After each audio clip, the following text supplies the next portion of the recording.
What is toolbox talk? So toolbox talk is a on-site training program, a short training program before starting any work. Like if we are doing welding work, then a safety officer or a safety steward should go on a site and just give a 5 minutes training program, 5 to 10 minutes training program to the person who is working over there, that what are the related hazards to that work, to clear him that do not work in such a way that you can get harm.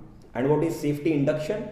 So safety induction is the training program for all the new employees who are coming inside the company or the factory, so that they can come to know about the hazards of the process, work process, or the standard operating procedure of the company, and they can just get themselves safe from those hazards. Okay, Kapil, then what is safety committee? What do you mean by So this? safety committee is the statutory thing as per Factories Act 1948, and each and every factories have to follow these things, and safety committee is made by the management, in which 50% non-management employees are there and 50% management employees are there.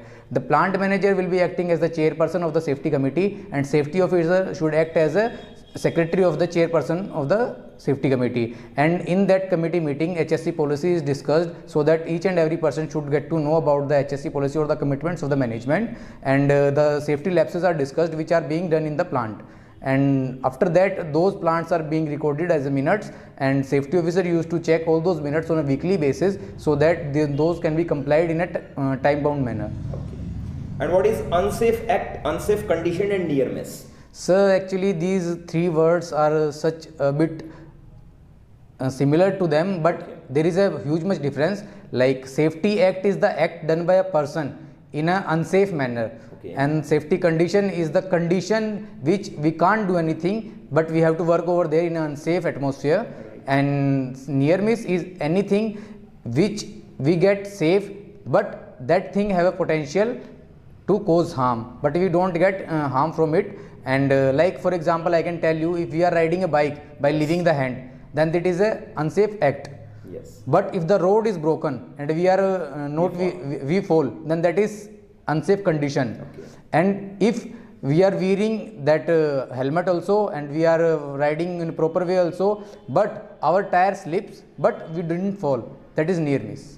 Okay. What is accident investigation? Sir, accident investigation is the investigation process of any accident or of any incident which gives us the root cause of that incident or the accident, and we make a report of that on the basis of that root cause and submit the report to the management. That is investigation, that is accident investigation. Mr. Kapil, what do you mean by the word HIRA, HIRA? Sir, HIRA, the full form of HIRA is Hazard Identification and Risk Assessment.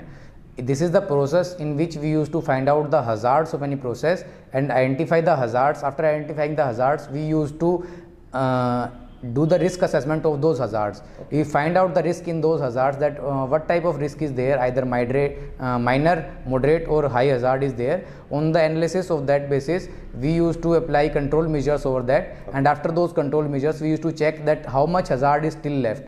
On that basis, either we used to eliminate that hazard and either we used to substitute that hazard, and after that we make a safe situation and then we start the work. And what is safety audit? Safety audit is a documentary process, a checklist based process in which we used to check that the factory or the company is working in a safe manner or not.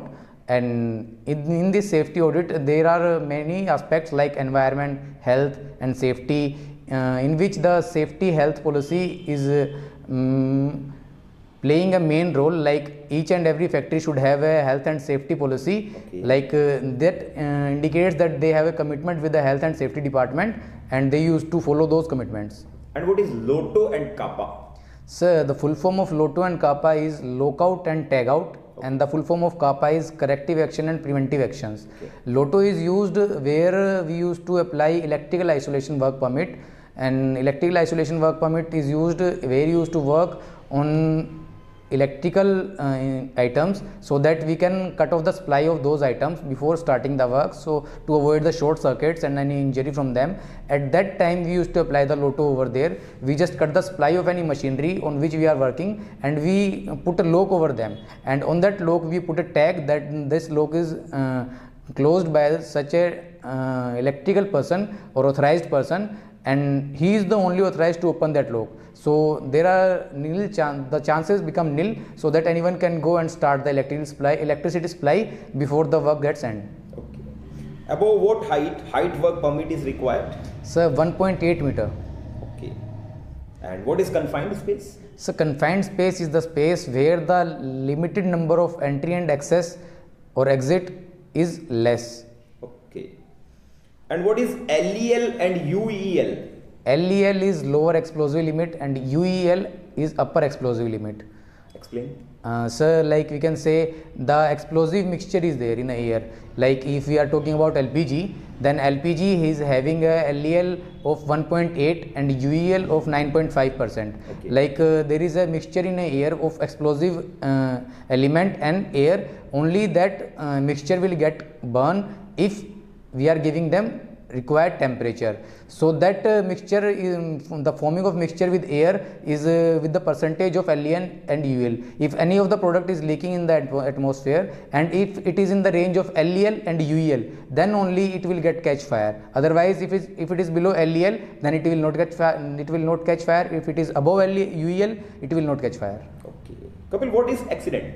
So accident is any unplanned event or unplanned activity which can cause harm or loss of life or property. Okay. And below what depth excavation permit is required? So 1.2 meters. Okay. And what is hot work and cold work? You yourself stated previously. Yeah. So hot work is that work in which we are working with naked flame or spark. Yes. Live sparks. And cold work is a work in which we are not working with live sparks or naked flame. Okay. Like if I will be giving an examples, then the hot work is like welding and cutting, and for cold works we can say the painting works in which the spark is not being generated. Okay. And what is HAZOP? HAZOP is a hazard and operability analysis. It is a part of HERA, as I have earlier discussed and elaborated that what HERA is. What are the hazards in welding? So welding, there are number of hazards. Like you can say if we are doing welding, then we require a face shield also, because the sparks can come and get in our eye, so eye injury we can get, and we can get burned because we are working with a naked flame, so we require gloves also. And the fumes which are coming out from the welding, that can also can burn our skin. And after the work of welding also, during the work